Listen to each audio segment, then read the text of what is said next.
चलिए, तो बात करते हैं स्वैप करने की। स्वैप करने का मतलब ये होता है,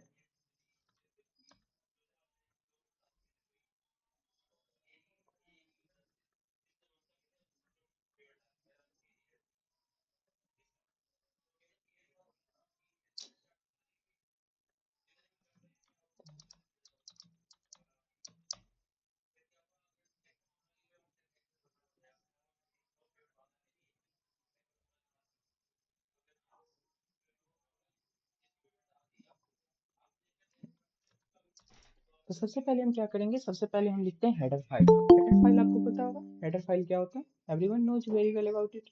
हेडर फाइल क्या होता है, हेडर हेडर फाइल हमारा एक ऐसा फाइल होता है जो क्या करता है, जो हमें हेल्प करता है किस चीज के लिए, तो जो हम अपने पास बहुत सारे प्री डिफाइंड फंक्शन को स्टोर करता है।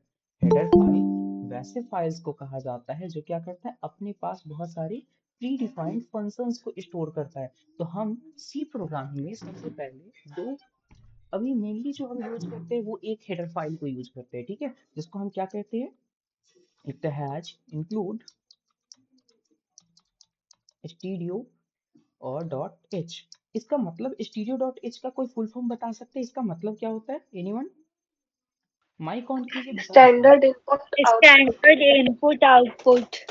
स्टैंडर्ड इनपुट आउटपुट होता है, ठीक है। मतलब ये क्या करता है, ये अपने पास स्पेसिफिक कुछ फंक्शन रखता है जो क्या करता है, इनपुट और आउटपुट प्रोसेस को करवाता है, ठीक है। उस फंक्शन को जब भी हम कॉल करेंगे तो डेटा को इनपुट लेगा टर्मिनल से और फिर हमें आउटपुट भी करके देगा, वही वाला फंक्शन, ठीक है।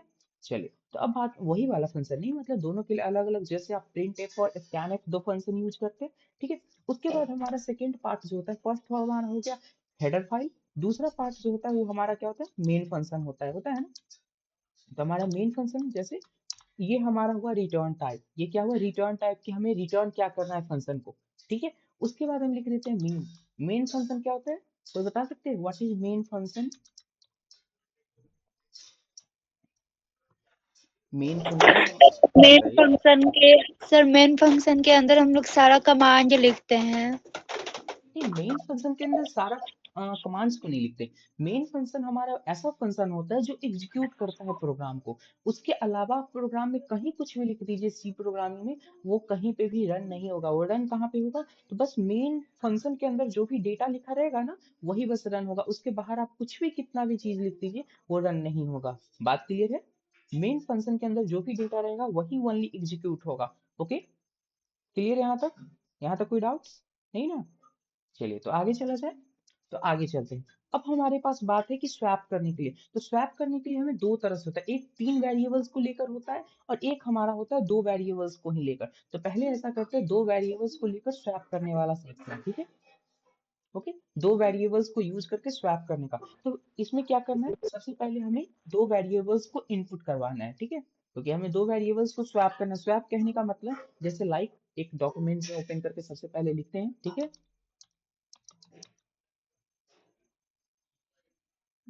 इंटरनेट बहुत स्लो है मेरे इधर का, पता नहीं क्यों। और चलिए जाते हैं। स्क्रीन तो क्लियर दिख रहा है ना, ब्लर तो नहीं हो रहा, साउंड सिस्टम में प्रॉब्लम नहीं है ना? बिकॉज ये बहुत ज्यादा स्लो चलता है, पता नहीं क्यों ऐसा। चलिए, स्वैपिंग का मतलब होता है, जैसे एक मैंने फर्स्ट वेरिएबल लिया, एक मैंने नमोन नाम का वेरिएबल लिया, ठीक है। नमोन नाम का क्या किया, वेरिएबल लिया, और जिसका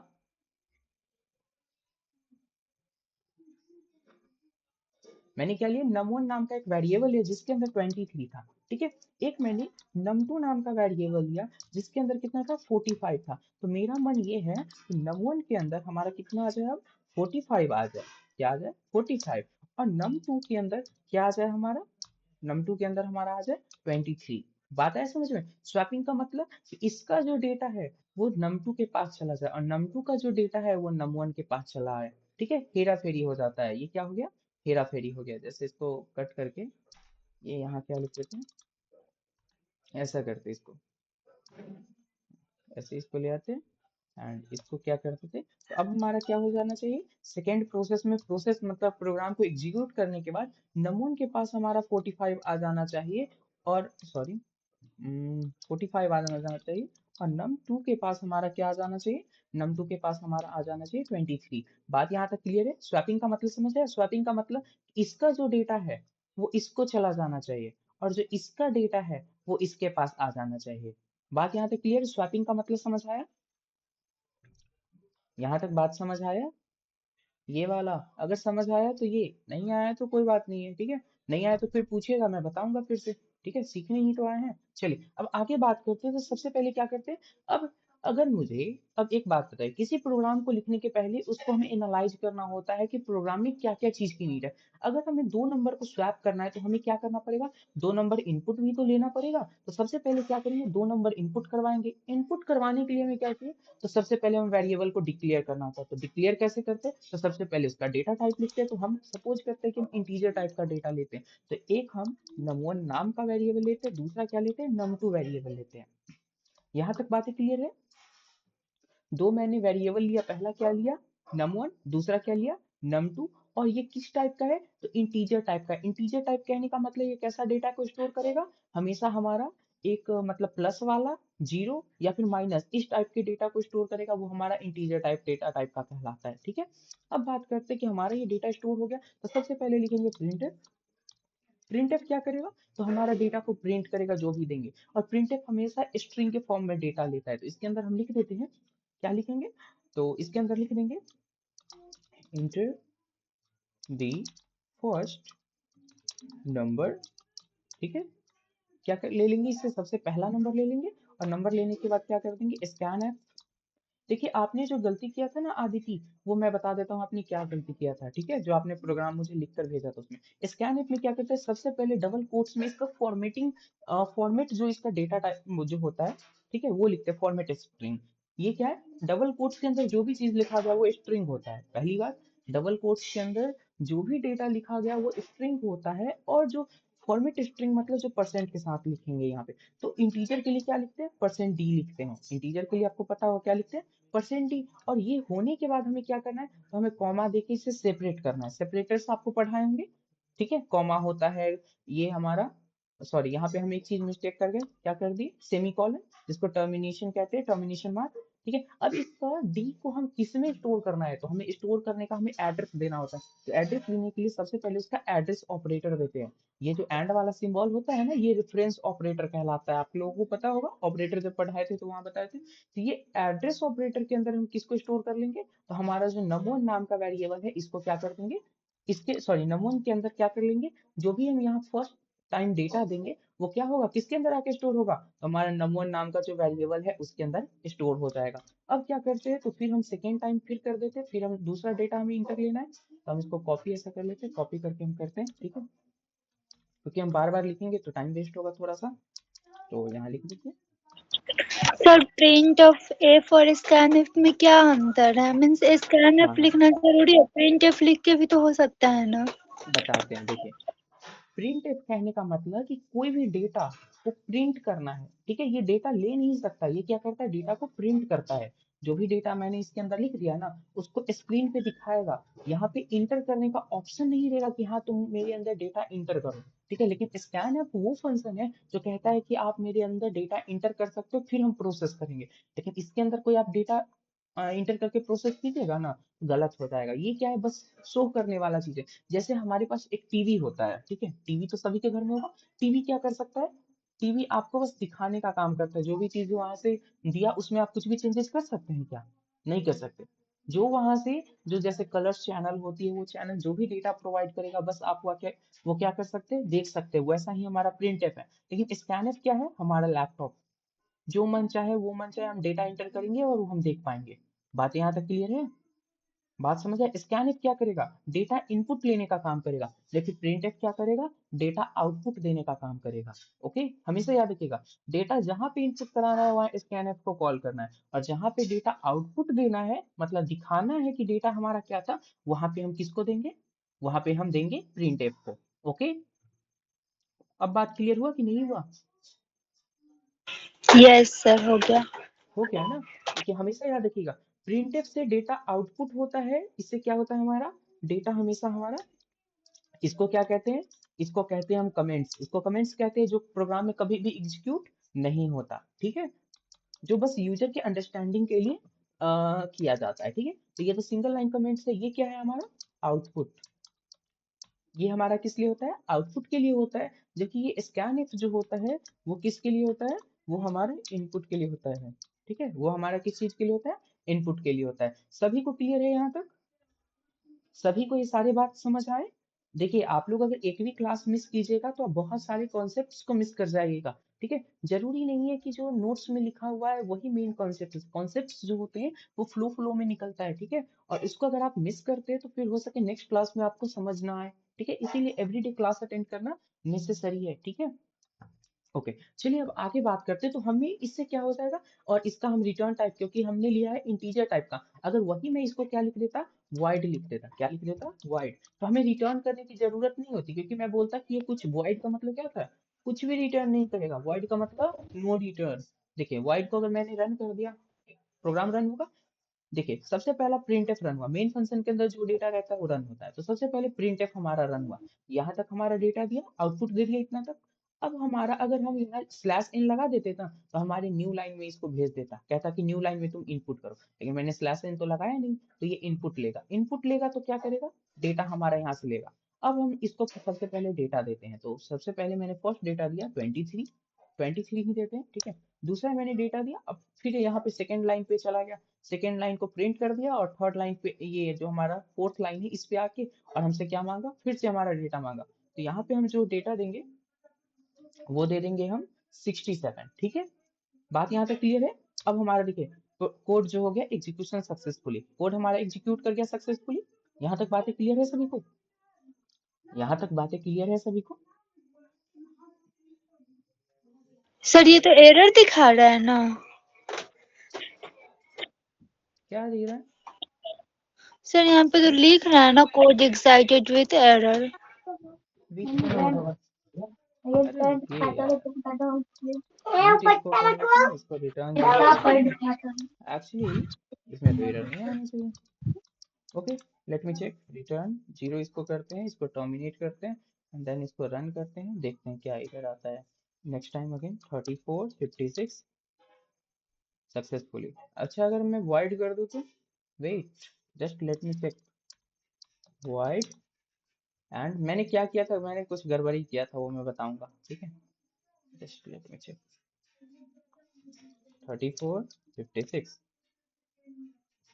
ओहो, ओके ओके, या फिर हमें गेट सी एच वाला कॉन्सेप्ट आ जाता है। चलिए इंट ही बनाते हैं, इंट ज्यादा सही होता है। एक्चुअली कोड वो सक्सेसफुली रन हो रहा है, लेकिन किसी फंक्शन को हमें नन, फंक्शन जो बनाया जाता है वो कुछ रिटर्न करने के लिए बनाया जाता है, ठीक है, दैट्स वाई। ओके, तो उसको हमें करना पड़ता है R E T U R N, ये वाला है। अगर वही हम वी एस कोड हम आप लोग को इंस्टॉल करवाएंगे थोड़ी दिन में, थोड़ा दिन इस पे काम कर लेते हैं, फिर आप लोग के सभी के सिस्टम में वी एस कोड मैं इंस्टॉल करवाऊंगा और फिर वहां पे काम करेंगे, ठीक है। सर वाइड वाला क्यों नहीं रन किया है?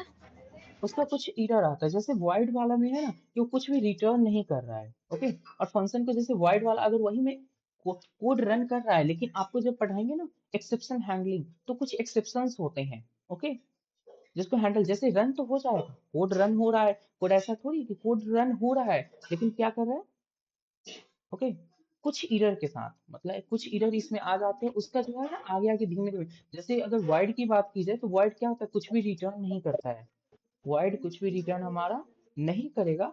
और यहाँ पे आई थिंक अगर वीएस कोड में रन करवाए तो वहाँ प्रॉपरली मुझे एरर लिखेगा, ठीक है। यहाँ पे एरर हमें लिख नहीं रहा है, लेकिन वहाँ पे एरर लिखेगा, बहुत सारे टाइप्स के एरर होते हैं जिसको हमें वहाँ पढ़ना पड़ेगा, ओके। तो वहां पे हम लोग देखेंगे ऐसे। यहाँ पे एक्चुअली इसका प्रॉपर मुझे ईरर का रीजन नहीं पता है कि हाँ इसका ईरर का रीजन क्या होगा। बहुत टाइप्स के ईरर होते हैं, ठीक है। जैसे बहुत सारा इंडेक्स ईरर होता है, बहुत सारा, जैसे आपका इंडेक्सिंग 5 ही है और उस पे अगर आप 10 का डिमांड कर दीजिएगा तो फिर वहां पे इंडेक्स ईरर आता है, फिर बहुत सारे टाइप्स के ईरर आते हैं, ओके। धीमे धीमे उन सभी चीजों को देखेंगे। ऐसे मुझे अभी इसका एग्जैक्टली आंसर नहीं पता है तो मैं गलत कुछ बताना नहीं चाहूंगा, मैं इसका फाइंड करूंगा कि क्यों ऐसा ईरर आ रहा है, ओके। एक्चुअली चलिए इसको अभी पूछ लिया जाए क्या, फिर चलिए चैट जीपीटी से पूछ ही लेते हैं, सर ठीक है। आउटपुट में जो वो नंबर आप लिखे हैं वो खुद से लिखना पड़ेगा? हाँ हाँ, यही स्कैनफ का तो यही काम है ना, स्कैनफ का काम यही है कि मैंने क्या किया, जो इनपुट ये करवा रहा है वो स्कैनफ की मदद से ही हो रहा है ना। अगर scanf ना हो तो ये वाला इनपुट हमारा नहीं होगा। ठीक है, स्ट्रिंग फंक्शन क्या हुआ? आपका आवाज कट रहा है। String function. क्या? स्ट्रिंग फंक्शन अभी बात स्ट्रिंग क्यों कर? फंक्शन क्या हुआ? स्ट्रिंग फंक्शन कहाँ है? आप आप क्या बोल बोले रहे थे ना स्कैनर में सर। अच्छा, आपने बोला कि स्कैनर में फॉर्मेट, स्ट्रिंग अरे में लिखेंगे हम। फॉर्मेट तो ये स्ट्रिंग में नहीं है, फॉर्मेट स्पेसिफायर है ना। डबल कोट्स के अंदर जो भी लिखा जाता है वो स्ट्रिंग फॉर्मेट में होता है, ठीक है, और ये फॉर्मेट स्पेसिफायर है, ठीक है, %d। ओके, और ये क्या दे रहा है, ये जो है यहाँ पे डेटा इनपुट करवा रहा है उसका ये एड्रेस दे रहा है कि कहाँ पे किस मेमोरी लोकेशन पे हमें डेटा को स्टोर करवाना है। ठीक है, अब देखिए ये बोल रहा है, अब इससे हम पूछ लेते हैं व्हाट इज एरर।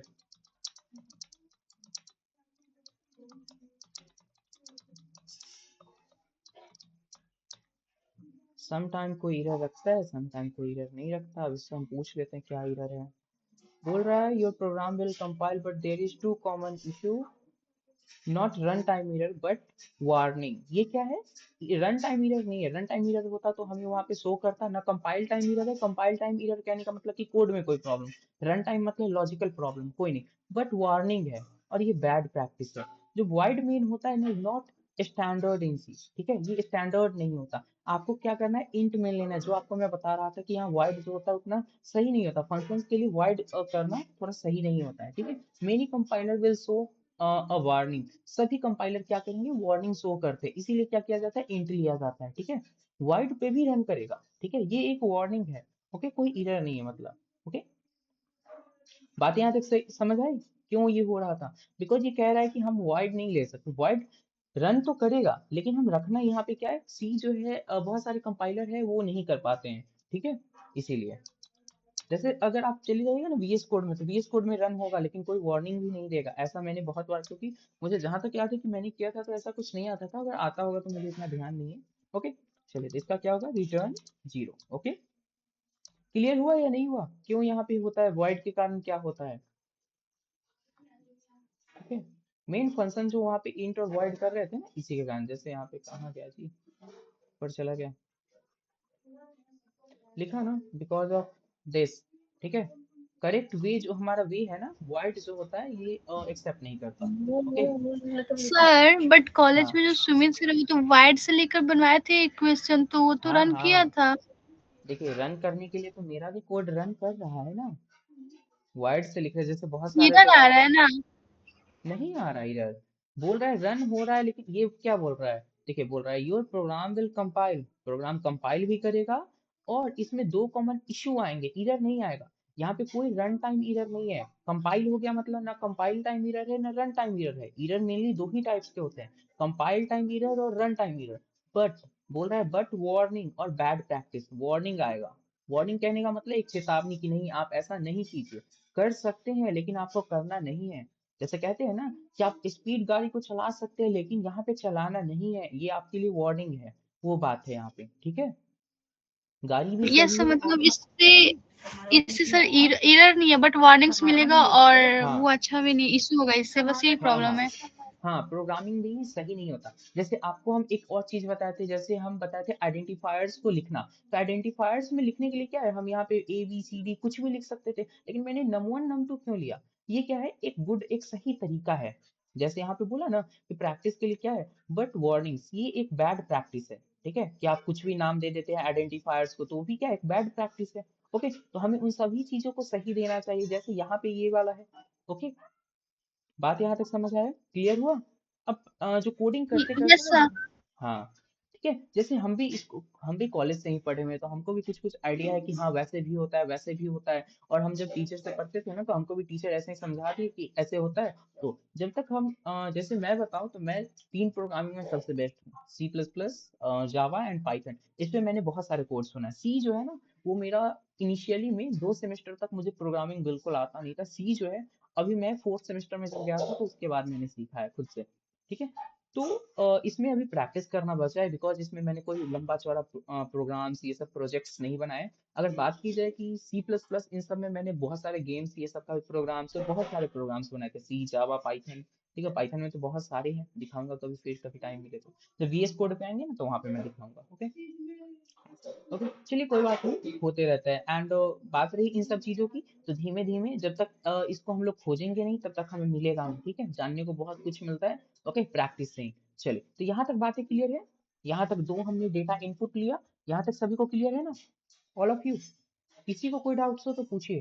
ठीक है, डाउट्स पूछना जरूरी है, अगर नहीं आएगा तो उसको ढूंढा जाएगा। ठीक है।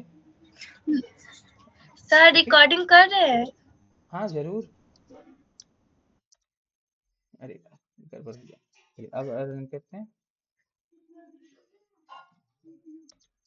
रिकॉर्डिंग कैसे नहीं करेंगे, बोले हैं तो जरूर करेंगे। 5 एक्सेप्ट क्यों नहीं कर रहा? 5 6। अच्छा भैया तो जिन इंट में हम जो वैल्यू लेंगे उसी को प्रिंटफ भी करवाएंगे ना। क्या क्या क्या, एक बार फिर से बोलिएगा। जैसे कि हम इंट में कोई वैल्यू ले रहे हैं उसी को हम्म। प्रिंटफ में लिखेंगे। अब देखिए, प्रिंटफ के अंदर ऐसा जरूरी नहीं है, जैसे इंट में जो ये वेरिएबल्स ले रहे हैं, ये वेरिएबल्स क्या है? किसी वेरिएबल्स एक कंटेनर है। वेरिएबल्स मान लीजिए कि घर में एक रखा हुआ डब्बा है। जैसे आपके घर में स्पेसिफिक चीनी का अलग होगा, मसाले का अलग होगा, मिर्ची वाले मसाले का अलग, ऑयल का अलग, सबका अलग अलग डब्बा होगा ना मसाले का। होता है कि नहीं होता है? उसी तरह हम लोग अलग अलग वेरिएबल्स लेते हैं अलग अलग टाइप्स के डेटा को स्टोर करने के लिए, और फिर उसमें हम मार्क लगा देते हैं कि ये हमारा क्या है, ये हमारा इंटीजर टाइप के डेटा को रखेगा, ये हमारा फ्लोट टाइप के डेटा को रखेगा, ये हमारा कैरेक्टर टाइप के डेटा को रखेगा। ये सारा हम लगा देते हैं ना। ओके, जैसे एयर टाइट वाले डब्बा में ऐसे चीज को रखते हैं जिससे वो खराब ना हो जाए, एयर के मतलब कनेक्ट में आ ही ना पाए। ऐसा एयर टाइट वाले में बहुत सारी चीजों को रखा जाता है। कुछ ऐसे में रखा जाता है कि नॉर्मली है, चलो उसमें सनलाइट आते रहेगा तो अच्छा रहेगा। कोई एकदम पैक रखते हैं, तो सबका अलग अलग होता है ना। किसी को प्लास्टिक में नहीं, जैसे पिकल्स होते हैं, अचार ये सब होते हैं, उसको प्लास्टिक नहीं, शीशे का डब्बा खोजते कि शीशे में रखा जाए, क्योंकि प्लास्टिक वाला जल्दी खराब हो जाता है। ठीक है, तो इस वजह से उसका सबका स्पेसिफिक। उसी तरह यहाँ पे जो डिफरेंट डिफरेंट वेरिएबल्स होते हैं ना, डिफरेंट डिफरेंट वेरिएबल्स, उसके ये है अलग अलग चीजों को स्टोर करने के लिए। ये क्या है? कंटेनर है। वेरिएबल्स आर कंटेनर वो स्टोर दी डेटा, जो क्या करता है, विच स्टोर दी डेटा, जो डेटा को स्टोर करता है। और इसका जो डेटा टाइप वो बताता है कि वो किस टाइप के डेटा को स्टोर करेगा। अब बात करते हैं प्रिंटफ की, तो प्रिंटफ कोई स्पेसिफिक चीज के लिए नहीं है। प्रिंटफ कहता है कि जो भी हमको दे दोगे हम सब कुछ को प्रिंट कर देंगे। प्रिंटफ ये नहीं कहता कि हमको यही देना है, प्रिंटफ कहता है कि हमको जो दे दोगे हम प्रिंट कर देंगे। और स्कैनफ करता है, स्कैनिफ कहता है कि देखो, हमको जो भी डेटा को प्रिंट कर, जिस टाइप के डेटा को प्रिंट करवाना है उसको लिख दो, और कहाँ पे उसको इनपुट करवा के रखना कहाँ पे है वो तो बता दो। क्योंकि हम इनपुट तो कर लेंगे, लेकिन इनपुट लेके हम अपने पास थोड़ी रखेंगे। हम क्या करेंगे, उसको कहीं ना कहीं तो स्टोर करेंगे। बात आया समझ में? कोमल हाँ क्लियर हुआ? ठीक है। हाँ ओके, हो तो गया। ये हमारा एक वेरिएबल्स। अगर देखिए, अगर ज्यादा कुछ एक्स्ट्रा हो जा रहा है तो फिर बताइए, फिर अनदर। देखिए एक्चुअली इनिशियली फेज में थोड़ा थोड़ा प्रॉब्लम होता है, लेकिन अगर कोडिंग के साथ वर्क करेंगे तो देन आफ्टर 5 to 10 days आप कंटिन्यूअस क्लास कीजिए, देन धीमे धीमे क्लियर होना शुरू हो जाएगा। ठीक है, मुझे भी पता है, मैं जब इनिशियली फेज में आता मुझे बिल्कुल समझ ही नहीं आता था। ठीक है, होता है प्रॉब्लम, फिर धीमे धीमे समझ आना शुरू होता है। चलिए, तो एक अब टर्म्स लिखते हैं। टर्म्स क्या है कि ए बराबर हम लिख देंगे, ए सॉरी, num1 वेरिएबल लिया है, तो num1 इक्वल टू मैं लिख देता हूँ num1 प्लस num2। पहले मैंने ये लिखा। ठीक है, उसके बाद हम क्या लिखते हैं, उसके बाद हम लिख देते हैं num2। एक दिन और मैंने ये वाला कोड बताया था। ठीक है, इसमें क्या हो जाएगा, तो हो जाएगा num1 माइनस num2। हमेशा याद रखिएगा, स्वैपिंग में यही होता है। फिर एक एक दो और कोड बताएंगे, उसमें हमेशा फिक्स रहेगा कि यही चीज लिखना ही है आपको। ठीक है, कुछ ऐसे हम कोड्स आपको बताएंगे जिसमें फिक्स रखिए कि वही लिखना ही है, टू कॉपी। उसके अलावा आपको कुछ नहीं करना है, हो सके बस वेरिएबल्स उसमें चेंज हो। ठीक है, और फिर हमारा क्या होगा, num1 equals to num1 minus num2। And इसको टर्मिनेट करते हैं। देन क्या करते हैं, प्रिंट कर देते हैं। प्रिंट के क्या कर देंगे, प्रिंट लिखेंगे फर्स्ट नंबर एज, और इक्वल टू दे देंगे। और फर्स्ट नंबर हमारा कौन सा है, तो हम लिख देंगे %d। और हमारा फर्स्ट नंबर कौन सा है बताइए कोई। फर्स्ट नंबर हमारा किस में स्टोर कर रहे थे हम, num1 में स्टोर कर रहे थे, तो इसीलिए हम यहाँ पे क्या लिख देंगे कि num1 में जो हमारा फर्स्ट नंबर है ना उसको बता दो कि हमारा कौन सा है, ठीक है। एंड देन हम क्या कर देंगे, देन हम लिख देंगे सेकेंड नंबर, फिर एक प्रिंट कर देते हैं न्यू लाइन और स्लैश एन दे देते हैं, तो हमारा क्या हो जाएगा, इसके बाद हमारा अच्छा चलिए हम नीचे दे देंगे printf double quotes backslash n, इससे न्यू लाइन में चला जाएगा और लिखेंगे सेकेंड नंबर, ठीक है, NUMBR नंबर इज और इक्वल्स टू, एंड इसके बाद दे देंगे फिर से परसेंट डी हमारा बताते हैं कि इंटीजर टाइप के डेटा को यहाँ पे लाओ, और उसके बाद क्या हो जाएगा, तो हमें यहाँ पे किसको देना है, num2 को देना है, एंड इसको टर्मिनेट करते हैं नाउ। अब मैं इसको पूरा डेमोन्स्ट्रेट करके बताऊंगा तोड़ तोड़ कर कि कैसे हुआ, ठीक है। 34 और दूसरा नंबर हम देते हैं EGG देते हैं 12 देते हैं, ठीक है। तो फर्स्ट नंबर अब मेरा कितना हो गया 12 हो गया, और सेकंड नंबर हमारा कितना हो गया 34 हो गया। यहाँ तक कोई डाउट है, यहाँ तक कोई डाउट है, ये बात कुछ समझ आया, स्वैपिंग तो हुई ना, फर्स्ट नंबर पे 34 था तो यहाँ फर्स्ट नंबर पे 12 आ गया, जो सेकंड नंबर पे था वो हमारा फर्स्ट नंबर पे आ गया, सॉरी सेकंड वाला फर्स्ट पे चला आया, और जो हमारा फर्स्ट पे था वो सेकंड पे चला गया, ठीक है। अब ये कैसे हुआ सो बता सकते हैं कोई, कोई इसको एक्सप्लेन कर सकते हैं एनीवन। चलिए हम इसको एक्सप्लेन करते हैं, एक्सप्लेन में हमारा मेथड ये वाला इसको हम ले चलते हैं, ठीक है। इसको करते हैं कॉपी, थोड़ी दिन तक ना मुझे आप लोगों को इसी तरह से समझाना पड़ेगा, उसके बाद आप लोग खुद समझ जाइएगा कि हाँ इस तरह से हो रहा है। हमारा num1 क्या था, इस चीज को हटा देते हैं, ठीक है। देखिए हमारा क्या था num1 हमारा कितना था, num1 कितना था 34 था, तो 34 में 12 को प्लस कीजिएगा कितना होगा, 34 में 12 को प्लस कीजिएगा कितना आएगा 46 आएगा, कितना आएगा 46 आएगा ना। ये किसका वैल्यू हो गया num1, num1 का वैल्यू कितना हो गया, क्योंकि स्टोर किस में कर रहे हैं num1 में कर रहे हैं, num1 में कितना स्टोर कर रहे हैं, तो बोल रहा है कि num1 में num1 प्लस num2 कर दो, मतलब num1 और num2 दोनों को जोड़कर अब num1 में स्टोर कर दो। बात यहाँ तक समझ आया, ये बात समझ आया, ये लाइन सभी को क्लियर है, ये लाइन क्लियर है। चलिए नेक्स्ट अगर बात करते हैं इसमें क्या हो रहा है, इसमें हो रहा है ऐसा, इसमें num2 के अंदर अब क्या किया जा रहा है, तो num2 के अंदर बोला जा रहा है कि num1 में से num2 को घटा दो, तो num1 अब कितना था हमारा 46 था, तो 46 में अब कितना को घटा दिया गया num2 को, मतलब 12 को सब्ट्रैक्ट कर दिया गया, कितना आ जाएगा num2 के अंदर 36 आ जाएगा, कितना आ जाएगा, सॉरी 34 है ना, 34 हमारा आ जाएगा। देखिए num1 में से सर फिर num1, से समझाए, नहीं समझ में आया। देखिए यहाँ पे बोला ये गया कि सबसे पहले num1 के अंदर, num1 हमारा क्या था, हमारा एक वेरिएबल था ना, पहले तो हमने डेटा इनपुट कर दिया, यहाँ पे करने के बाद num1 के अंदर पहले डेटा स्टोर कितना हो गया, तो num1 के अंदर 34 स्टोर हो गया, num2 के अंदर 12 स्टोर हो गया। यहाँ तक बातें क्लियर है, यहाँ तक बातें क्लियर है ना। अरे छोड़िए, इससे इजी एग्जांपल लेते हैं, ठीक है, डोंट वरी, और इजी करते हैं इसको। पहले लेते हैं 3 और दूसरा नंबर लेते हैं 5, ठीक है। अब देखिए पहला नंबर के अंदर मैंने कितना लिया 3 लिया, दूसरा नंबर के अंदर कितना लिया मैंने 5 लिया, यहाँ तक बात क्लियर है। तो फर्स्ट num1 के अंदर कितना स्टोर हुआ होगा 3, num1 के अंदर कितना स्टोर हुआ होगा 3 स्टोर हुआ होगा, और इस num2 के अंदर कितना स्टोर हुआ होगा 5, ठीक है। num2 के अंदर कितना स्टोर हुआ होगा 5, यहाँ तक बातें सभी को क्लियर है। इसमें कितना हुआ 3 और इसमें हुआ 5, हुआ ना। अब जैसे ही इस प्रोसेस के पास आया, तो इसमें बोला कि num1 के अंदर तुम क्या करो, तो num1 और num2 दोनों को जोड़कर स्टोर कर दो, तो num1 के अंदर num1 और num2 को जोड़ेंगे तो कितना हो जाएगा 8 हो जाएगा, होगा ना। 5 और 3 कितना होता है 8 होता है,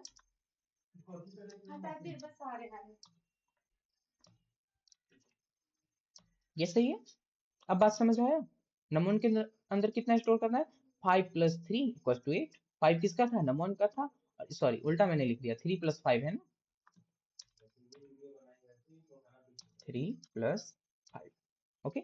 नाउ अब बात करते हैं num2 की, num2 क्या कह रहा है, तो num2 कह रहा है कि बोल रहा है कि num1 में से num2 को घटा दो, अब num1 का वैल्यू कितना है, अब num1 का वैल्यू है 8, अब num1 का वैल्यू कितना है 8 है, तो 8 में से कितना को घटा दो, तो num2 का वैल्यू कितना है 5, तो num2 का वैल्यू कितना है यहाँ पे, num2 का वैल्यू है हमारा 5, है ना। अब इसको अगर सब्ट्रैक्ट कर देंगे कितना हो जाएगा 3 हो जाएगा, तो num2 के अंदर कितना वैल्यू आके स्टोर हो गया 3 हो गया, हो गया।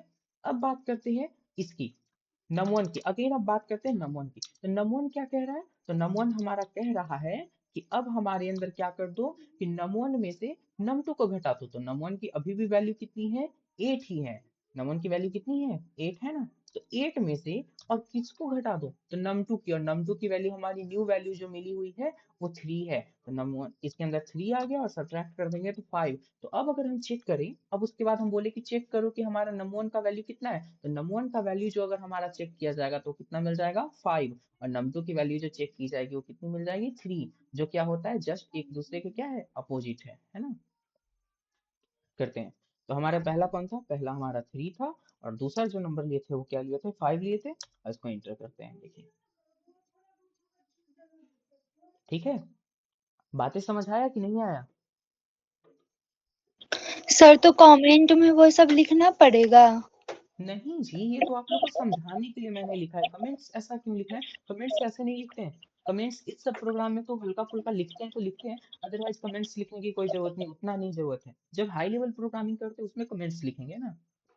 ठीक है, ओके। कमेंट्स जैसे ये लिखते हैं, कमेंट्स में ये नहीं लिखते कि यहाँ आउटपुट इनपुट, ऐसे नहीं लिखते। ये लिखते हैं जैसे ये प्रोसेस है तो यहाँ कहते हैं variable, sorry initialization, sorry declaration है ये, वेरिएबल डिक्लेरेशन यहाँ पे कर देते हैं। इसको इनपुट लिख दिए, हो गया, बात खत्म। यहाँ पे प्रोसेस हो गया, प्रोसेस के अंदर बहुत सारा मेथड्स लिखते हैं। ठीक है, तो वो सारी चीजें जैसे अभी हम अगर दिखाए तो इसमें हमारा कमेंट्स वाला प्रोग्राम है क्या?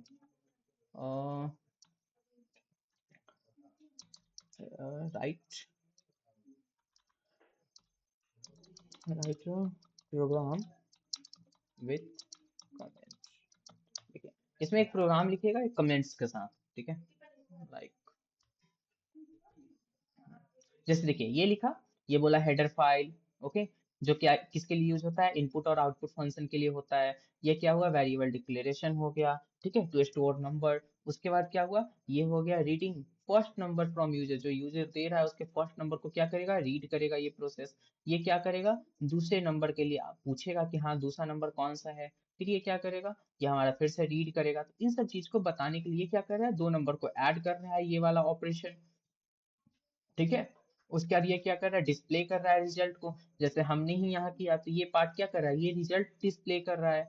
इसके अंदर क्या हो रहा है? प्रोसेस हो रहा है स्वैपिंग का। इसके अंदर क्या हो रहा है? फर्स्ट नंबर इनपुट हो रहा है इसके थ्रू। यहाँ पे सेकेंड नंबर वाला प्रोसेस हो रहा है, यहाँ आस्क कर रहा है, ये इनपुट ले रहा है। ठीक है, और ये हमारा मेन फंक्शन है जहाँ से एग्जीक्यूशन स्टार्ट होता है। ये हमारा हेडर फाइल है जहाँ पे हमारा इनपुट आउटपुट फंक्शन के लिए होता है। ठीक है, क्लियर यहाँ तक? सभी को समझ आया? सर सर तो हाँ, प्रोग्राम में सेमीकोलन के बाद कुछ लिखना नहीं पड़ेगा। सेमी कॉलन के बाद नहीं, सेमी कॉलन के बाद आप क्यों लिखिएगा? ये टर्मिनेट कर देता है इस लाइन को। ठीक है, पंक्चुएटर्स पढ़ाए थे ना। ओके, टोकन्स पढ़ाए होंगे तो टोकन्स में था ना, टोकन्स में था इन सब चीजों के बारे में। ठीक है, चलिए यहाँ तक सभी को क्लियर है? आप सभी को, ऑल ऑफ यू क्लियर है? रिक्तिका, अनामिका, सोनी, कोमल, ओके, एंड रितिका। आपका क्लियर नहीं है क्या? Aditi and Anushka. Okay. Okay, ठीक है, कोई भी डाउट्स हो पूछ सकते हैं, बेफिक्र होके पूछिए। ठीक है, चलिए तो अब आगे चलते हैं। आगे अब आज जो हमें पढ़ना था वो हम सोचे थे कि जो कंडीशनल्स होते हैं, मतलब इफ एल्स ये सब पढ़ा दें। लेकिन आज सोचे कि इफ एल्स आज नहीं पढ़ाते हैं, आज इफ एल्स नहीं पढ़ाते। एक बार हम ट्राई करते कि आज आप लोग का हम रिकैप करवा दें, जो भी चीज है ना उसको रिकैप करवा देते हैं। नेक्स्ट क्लास से जो इफ एल्स वाला है वो पढ़ाएंगे, और संडे को क्लास ऑफ नहीं रहेगा। ठीक है, अब कोई भी संडे आप लोग का क्लास ऑफ नहीं रहेगा, बिकॉज आप लोग का एग्जाम भी आने वाला है और मैं चाहता हूँ कि जितना जल्दी हो सके आप लोग का सिलेबस भी कंप्लीट मैं कर दूँ। ठीक है, देखिए ये आप लोग के लिए आज आज नहीं कल तक आप लोग के लिए सारा नोट्स आ जाएगा। ठीक है, और आप लोग के लिए ऑलरेडी मैंने बहुत सारा नोट्स ऑलरेडी क्रिएट कर रखा है। ठीक है, सो वरी नहीं करना है इन सब चीज़ों के लिए। ठीक है, अभी इस पे देखिए काम चल रहा है ना, ये रिप्रेजेंट कर रहा है, यहाँ अभी काम कर रही है प्रिया मैम। ओके, इसको अभी मॉडिफाई कर रही है पूरा का पूरा। चलिए, तो ये आपके लिए नोट्स है जिसमें आप फीचर्स पढ़ सकते हैं। मेनली जो मुझे पढ़ाना है वो यहाँ से, इसमें देखिए हर चीज़ को एक्सप्लेन कर दिया गया क्या होता है। ठीक है, जैसे यहाँ पे सबसे पहला सी प्रोग्रामिंग लैंग्वेज क्या होता है, general purpose procedural structured programming language होता है, जिसको यूज किया जाता है software system, software operating system और एम्बेडेड सिस्टम को क्रिएट करने में, ठीक है, और एप्लीकेशंस को भी बनाने में। इन सब में इसका किसका, सी प्रोग्रामिंग का यूज होता है। अगर फीचर्स की बात की जाए तो सिंपल और इफिशियंट होता है, ठीक है, इसको सीख सकते हैं आसानी से। ओके, एंड फास्ट सबसे फास्ट एग्जीक्यूशन की बात की जाए प्रोग्रामिंग लैंग्वेज में, तो सी का सबसे फास्ट एग्जीक्यूशन होता है, पोर्टेबल भी होता है। ओके, थोड़ा सा चेंजेस करके, या फिर पोर्टेबल कहने का मतलब कि एक जगह से दूसरी जगह उठाकर ले जाना, और साथ ही साथ वो यहाँ पे जैसे रन कर रहा है वैसे ही वहां पे भी रन करे, तो वो हमारा पोर्टेबल कहलाता है। तो इसमें थोड़ा सा चेंजेस करके आप रन करवा सकते हैं, ठीक है। स्ट्रक्चर्ड होता है, मिडिल लेवल लैंग्वेज है ये, ठीक है, लो लेवल लैंग्वेज इसको नहीं कह सकते, ठीक है, ये मिडिल वाला बीच वाला, हाई लेवल और लो लेवल के बीच वाला है। लेकिन वही अगर बात की जाए पाइथन जावा इन सब की अगर बात की जाए, तो वो क्या होते हैं, हाई लेवल लैंग्वेज होते हैं। और वही उसके नीचे वाले और सारे बात की जाए, असेंबली फॉर्टन, ये सब जो लैंग्वेज होता है, कोबोल, ये सब जो होता है लो लेवल होता है। बाइनरी वाला जो होता है हमारा असेंबली लैंग्वेज जो होता है, ठीक है, ये सारे जो होते हैं हमारे क्या होते हैं, लो लेवल होते हैं, ठीक है। इसका रिच लाइब्रेरी कहने का मतलब इसमें बहुत सारे इनबिल्ट फंक्शंस होते हैं, जैसे मैथमेटिक्स के लिए, इनपुट आउटपुट के लिए, स्ट्रिंग ऑपरेशन के लिए, जो आपको हम पढ़ाएंगे, ये सारा पढ़ाएंगे हम आपको, मैथमेटिक्स से लेके स्ट्रिंग ये सब पढ़ाएंगे, ठीक है। देखिए आप लोग के नोट्स में बना ही हुआ होगा इन सब से रिलेटेड, जहाँ तक मुझे याद है। एल्गोरिथम वाला भी ऐड कर दिए हैं, ठीक है, and logical operator, loops, array. हाँ देखिए, हेडर फाइल के बारे में अगर आपको पढ़ना हो ना, तो यहाँ पे आपका हेडर फाइल रिलेटेड यहाँ पे पूरा लिखा हुआ है, ठीक है। हेडर फाइल जो भी है, ठीक है, इंक्लूड का काम क्या होता है, ये तो फाइल फाइल हैंडलिंग वाला पार्ट है। हेडर फाइल का होगा एक स्पेसिफिक, मैंने बना के डाला है इसीलिए आप लोग को प्रॉब्लम ना हो। और इसमें देखिए जैसे स्ट्रिंग ऑपरेशन आपको पढ़ाना है, देखिए स्ट्रिंग के लिए स्ट्रिंग ऑपरेशन यहाँ पे बहुत सारे हैं, ठीक है, स्ट्रिंग हैंडलिंग फंक्शन बहुत सारे हैं, इन सबको पढ़ेंगे। लेकिन पढ़ने के पहले क्या करना है हमें, हमें बेसिक पहले जो हमारा फर्स्ट है ना, इन सारी चीजों को ऊपर वाला जो भी, इन सारे को कंप्लीट कर लेना है। कल तक आप लोगों को ये सारे नोट्स प्रोवाइड हो जाएंगे, ठीक है, कल तक ये सारे नोट्स प्रोवाइड हो जाएंगे। ओके, और तो हाँ बोलिए। सर स्ट्रिंग क्या होता है? प्रिंटफ के अंदर जो भी कुछ लिखा जाता है वही स्ट्रिंग होता है क्या? नहीं, स्ट्रिंग का मतलब कि डबल कोट्स के अंदर आप कुछ भी लिख दीजिए वो स्ट्रिंग होता है। डबल कोट्स के अंदर जो भी चीज लिख दीजिए वो स्ट्रिंग होता है। जैसे ये डबल तो कोट्स के अंदर मतलब हेलो, स्कैन ऐप के अंदर भी डबल कोट्स होता है, तो उसके अंदर भी कोई भी चीज लिख देंगे तो वो स्ट्रिंग हो जाएगा? कुछ भी है वो फॉर्मेट स्पेसिफायर है वहां पे, ठीक है। अभी जैसे हम बताते हैं आपको, जैसे फ्लो चार्ट हम रुके टोकन्स में चलते हैं, वहां पे हम बताते हैं आपको। ये टोकन्स है, इसमें हमें क्या क्या पढ़ना था, तो हमें पढ़ना था आइडेंटिफायर स्ट्रिंग के बारे में पढ़ना है, या स्ट्रिंग डेटा टाइप्स हमें देखना होगा ना, कीवर्ड्स, 32 कीवर्ड्स को ऐड कर दिया, identifiers, variables, basic data type ये रहा। सर आवाज क्लियर नहीं आ रहा है आपका। अभी सही जा रहा है, नहीं आ रहा है अभी, इंटरनेट प्रॉब्लम होगा आई थिंक फिर से। अभी जा रहा है सही, हेलो हेलो, अभी सही जा रहा है।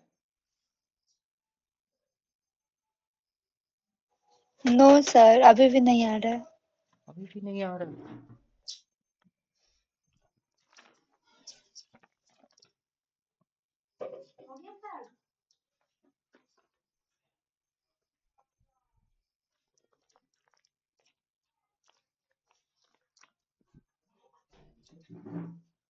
ओके, देखते हैं, ठीक है।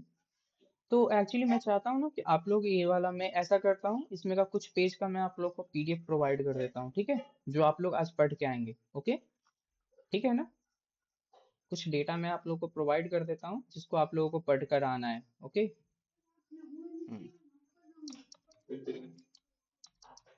ऐसे आप लोग को पीडीएफ सारा कुछ मिल जाएगा, ठीक है।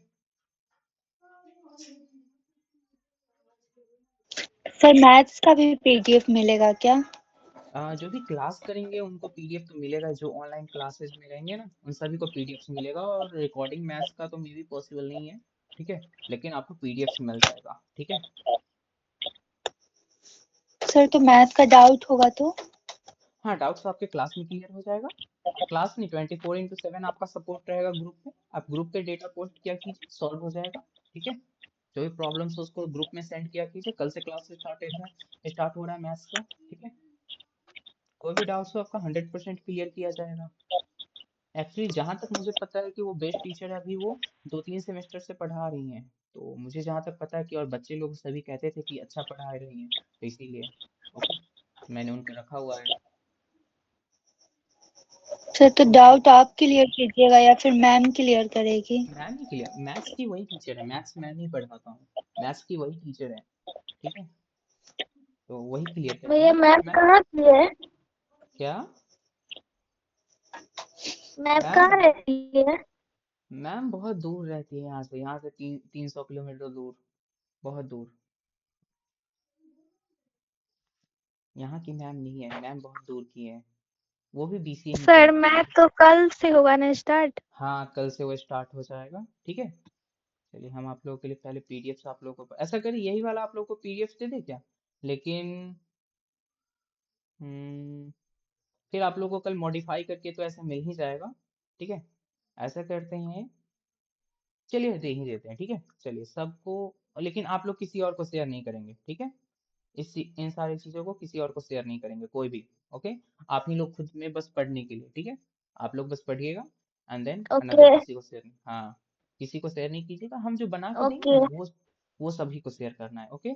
चलिए, तो अभी हम यहाँ पे देखिए ठीक है चैट्स में, हाँ जो चैट्स में डाले हैं ये बात किसी को चैट्स से बाहर नहीं जानी चाहिए, चैट्स का बात बस चैट्स में रहेगा, और यहाँ से सभी एक्सेस करेंगे ओके ठीक है करके, यहाँ पे लिंक को ओके कॉपी करके, अरे ठीक है भाई, लिंक को कॉपी करके और आप क्या कीजिए अपने व्हाट्सएप में कहीं पे इसको स्टोर कर लीजिए, ठीक है।